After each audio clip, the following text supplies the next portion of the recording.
नमस्कार विद्यार्थी मित्रांनो, स्वागत आहे तुमचं SK MPSC अकॅडमी या आपल्या यूट्यूब चॅनलमध्ये।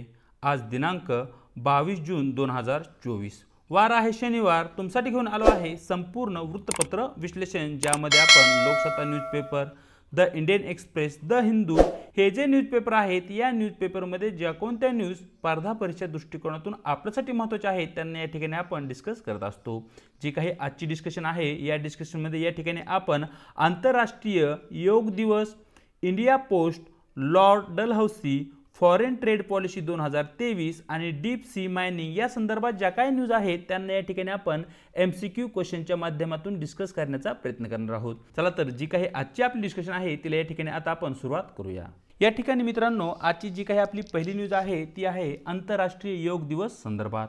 सर्वप्रथम जी काही न्यूज आहे ती न्यूज पाहूया। योग दिनाचा उत्साह अशा प्रकारची न्यूज तुम्हाला लोकसत्ता पेज क्रमांक 1 वर तुम्हाला दिसून जाईल।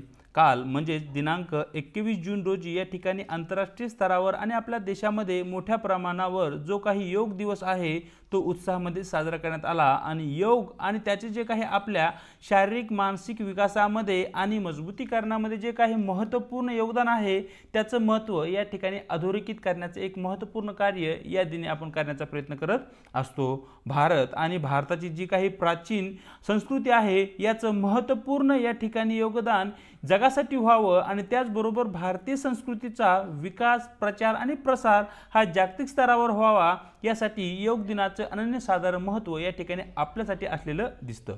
या ठिकाणी जो काही योग दिवस आहे त्यावर आधारित जे काही प्रश्न आहेत त्याची या ठिकाणी आता आपण चर्चा करूया।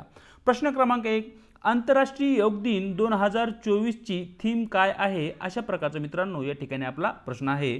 तर मित्रांनो, तुम्हाला माहिती असलं पाहिजे की जो काही आपण 21 जून 2024 रोजी या ठिकाणी जो काही योग दिवस साजरा केला याची जी काही थीम आहे ती आहे yoga for society and self. म्हणजेच या ठिकाणी जो काही योगा आहे तो समाजासाठी आणि स्वतःसाठी अशा प्रकारे ती थीम या ठिकाणी असलेली आपल्याला दिसते।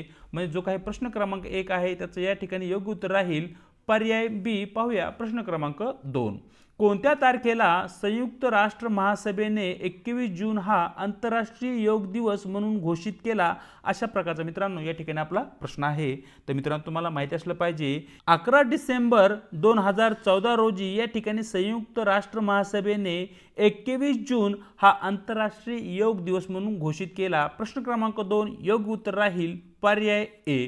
तर अशा प्रकारे मित्रांनो प्रश्न पाहितले। आता इन डिटेल मध्ये पुढच्या स्लाइड मध्ये आपण आंतरराष्ट्रीय योगा दिवस आणि त्या संदर्भात असणारे जे काही महत्त्वाचे फॅक्ट्स आहेत ते या ठिकाणी आपण समजून घेण्याचा प्रयत्न करणार आहोत। या ठिकाणी जो पहिला फॅक्ट आहे तो म्हणजे की आंतरराष्ट्रीय योग दिवस कोणत्या तारखेला साजरा केला जातो हा जो प्रश्न आहे याचं योग्य उत्तर या ठिकाणी राहील 21 जून। प्रत्येक वर्षी 21 जूनला या ठिकाणी आंतरराष्ट्रीय योग दिन साजरा केला जातो।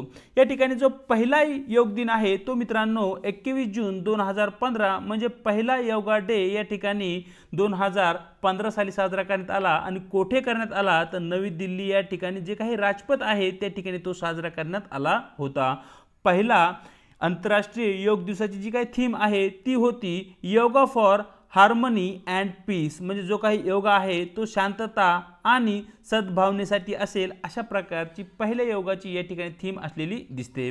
या ठिकाणी आंतरराष्ट्रीय स्तरावर जो काही संयुक्त राष्ट्र महासभेने जो काही प्रस्ताव पारित केला त्या प्रस्तावाची जी काही मांडणी आहे ती भारताचे पंतप्रधान नरेंद्र मोदी यांनी केली होती आणि 11 डिसेंबर 2014 रोजी या ठिकाणी संयुक्त राष्ट्र महासभेने योगा डे 21 जूनचं जे काही प्रस्ताव आहे तो या ठिकाणी पारित केला आहे। त्या संदर्भात जे काही महत्त्वाचे फॅक्ट्स आहेत ते सर्वच्या सर्व या ठिकाणी आपल्यासाठी महत्त्वाचे आहेत। तर मित्रांनो, या ठिकाणी 21 जूनच हा योगा डे आपण का निवडला किंवा आंतरराष्ट्रीय स्तरावर का निवडण्यात आला या संदर्भात ही प्रश्न विचारला जाऊ शकतो। मग याचे जे काही योग्य उत्तर आहे ते आहे जो काही आपली पृथ्वी आहे आपल्या पृथ्वीचे 2 गोलार्ध पडतात, ज्यामध्ये एक गोलार्ध आहे उत्तर गोलार्ध जो की या ठिकाणी विषुववृत्ताच्या उत्तरेस येतो आणि दुसरा आहे दक्षिण गोलार्ध। या ठिकाणी जो काही 21 जून आहे 21 जूनला जी काही सूर्याची पोझिशन आहे ती सूर्याची पोझिशन या ठिकाणी ट्रॉपिक ऑफ कॅन्सर म्हणजे जे काही कर्कवृत्त आहे त्या कर्कवृत्तावर असतेच। म्हणजेच या ठिकाणी जो काही हा उत्तर गोलार्ध आहे या उत्तर गोलार्धामध्ये या दिवशी सर्वात मोठा दिवस असतो। जो काही आपला दिवस आणि रात्र हा जर पूर्ण पाहितलं तर ते 24 हॉवरचं असतं, म्हणजे 24 तासाचं असतं, परंतु या ठिकाणी जो दिवस असतो तो 13 ते 14 तासाचा असतो आणि या ठिकाणी 21 जूनलाच उत्तर गोलार्धामध्ये सर्वात छोटी रात्र असते, हेही तुम्हाला या ठिकाणी माहिती असणं आवश्यक आहे। पुढचा जो आपला पॉइंट आहे तो म्हणजे या ठिकाणी जो काही योगा आहे याचा भारतामध्ये इतिहास काय आहे, तर भारतातील 5 वर्ष जुनी शारीरिक, मानसिक आणि आध्यात्मिक साधना ती एक पद्धती आहे। म्हणजे योगाच्या माध्यमातून तुम्ही तुमचा शारीरिक विकास करू शकताय, त्याचबरोबर जो काही मानसिक मजबूतीकरण आहे आणि जी काही अध्यात्माची साधना आहे याचा सुवर्ण संगम या ठिकाणी योगा या क्रियेमध्ये येताना आपल्याला दिसतो। त्यामुळे योगा हा सर्वांगीण विकासासाठी एक महत्त्वपूर्ण साधना असल्याचं या ठिकाणी आपल्याला दिसते। त्याचबरोबर जे काही शाश्वत विकासाची उद्दिष्टे ज्याला की या ठिकाणी आपण सस्टेनेबल डेव्हलपमेंट गोल्स म्हणतो ते साध्य करण्यासाठी योगा शारीरिक आणि मानसिक आरोग्यावरही भर देतो आणि म्हणजे जे काही आरोग्याचे उद्दिष्ट या ठिकाणी आपल्याला शाश्वत विकासाची उद्दिष्टे देण्यामध्ये आला आहे ते साध्य करण्यासाठी योगा हा एक महत्त्वपूर्ण कार्य या ठिकाणी आपल्याला ठरू शकतो। आणि संबंधित जे काही मंत्रालय आहे जे की या ठिकाणी महत्त्वपूर्ण भूमिका निभावतो योगा संदर्भात ते आहे भारत सरकारचे आयुष मंत्रालय, हा ही पॉइंट या ठिकाणी आपल्यासाठी महत्त्वाचा आहे। त्याचबरोबर 2017 मध्ये युनायटेड नेशन पोस्टल ॲडमिनिस्ट्रेशनने या ठिकाणी योग दिनाचे औचित्य साधून या ठिकाणी मित्रांनो 10 स्टॅम्प या ठिकाणी जारी केले आहेत, हाही पॉइंट या ठिकाणी आपल्यासाठी महत्त्वाचा आहे। अशा प्रकारे इन डिटेलमध्ये आंतरराष्ट्रीय योग दिवस आणि त्यावर आधारित जे काही प्रश्न आहेत त्याने या ठिकाणी आपण समजून घेण्याचा प्रयत्न केला। चलूया आजच्या आपल्या पुढच्या प्रश्नाकडे, जो की मित्रांनो या ठिकाणी इंडिया पोस्टवर आधारित आहे। सरळ जो काही आपला प्रश्न आहे तो प्रश्न पाहूया। खालील विधाने विचारात घ्या। विधान क्रमांक 1, इंडिया पोस्ट हे जगातील सर्वात मोठे पोस्टल नेटवर्क आहे। विधान क्रमांक 2, इंडिया पोस्ट स्पीड पोस्ट सेवा 1986 मध्ये सुरू केली होती। विधान क्रमांक 3, इंडिया पोस्ट फक्त भारतात चालते, आंतरराष्ट्रीय टपाल सेवा देत नाही। अशा प्रकारची 3 विधान मित्रांनो या ठिकाणी आपल्याला इंडियन पोस्ट संदर्भात देण्यात आलेली आहेत आणि वरीलपैकी किती विधानं बरोबर आहेत असं या ठिकाणी प्रश्नामध्ये विचारण्यात आलेलं आहे। तर जे काही विधान आहेत त्यांची या ठिकाणी चर्चा करूया। तर मित्रांनो या ठिकाणी जे काही विधान क्रमांक 1 आहे ते या ठिकाणी अगदी बरोबर आहे। इंडिया पोस्ट हे जगातील सर्वात मोठे पोस्टल नेटवर्क आहे, हे जे विधान आहे ते या ठिकाणी अगदी बरोबर आहे। आणि विधान क्रमांक 2 ही मित्रांनो या ठिकाणी बरोबर आहे। इंडिया पोस्ट स्पीड पोस्ट सेवा जी आहे ती 1986 साली सुरू करण्यात आली होती।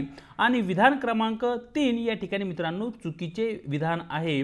जे काही भारतीय पोस्ट आहे किंवा इंडियन पोस्ट आहे ते भारतात आणि आंतरराष्ट्रीय स्तरावर अशा दोन्ही ठिकाणी या ठिकाणी टपाल सेवा देत असतं, परंतु या ठिकाणी विधानामध्ये केवळ भारतामध्ये देतं असं या ठिकाणी म्हटलं आहे। म्हणजे विधान क्रमांक 3 या ठिकाणी चुकीचं विधान असल्या कारणाने आपलं योग्य उत्तर राहील पर्याय बी, फक्त वरील 3 विधानापैकी 2 विधान हे बरोबर आहेत। चलूया आजच्या आपल्या पुढच्या प्रश्नाकडे।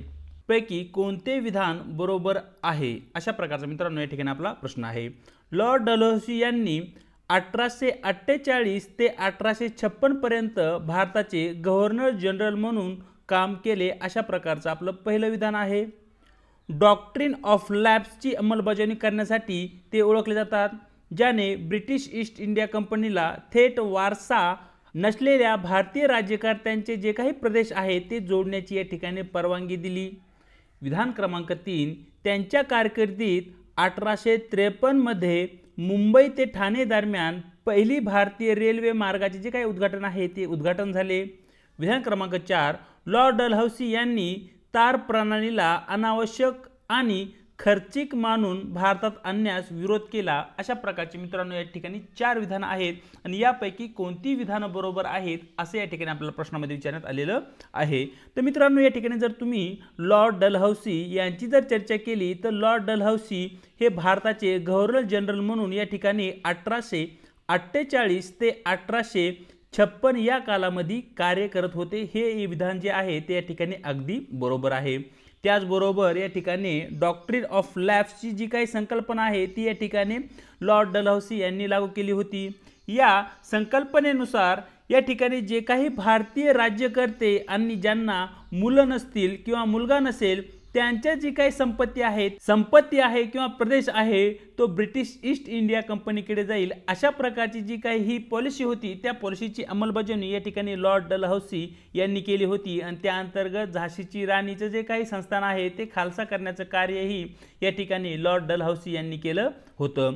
त्याचबरोबर मुंबई ते ठाणे या दरम्यान भारतातली जी काही पहिली रेल्वे धावली तिचे उद्घाटन 1853 साली लॉर्ड डलहौसी यांनी केलं होतं। म्हणजेच या ठिकाणी जे काही विधान क्रमांक 1, विधान क्रमांक 2 आणि विधान क्रमांक 3 आहे ही तिन्ही विधान मित्रांनो या ठिकाणी बरोबर आहे आणि जे काही शेवटचे विधान क्रमांक 4 आहे ते मित्रांनो या ठिकाणी चुकीचं आहे। लॉर्ड डलहौसी यांनी जी काही तार प्रणाली आहे याला अत्यंत अधिक महत्त्व दिलं होतं। जर देशाचा विकास करायचा असेल आणि ब्रिटिश ईस्ट इंडिया कंपनीची भारतावर जी असणारी पकड आहे तिला जर मजबूत करायचं असेल तर या ठिकाणी तार प्रणाली ही आवश्यक आहे, अनावश्यक नाहीये आणि यासाठी या ठिकाणी मोठ्या प्रमाणावर खर्च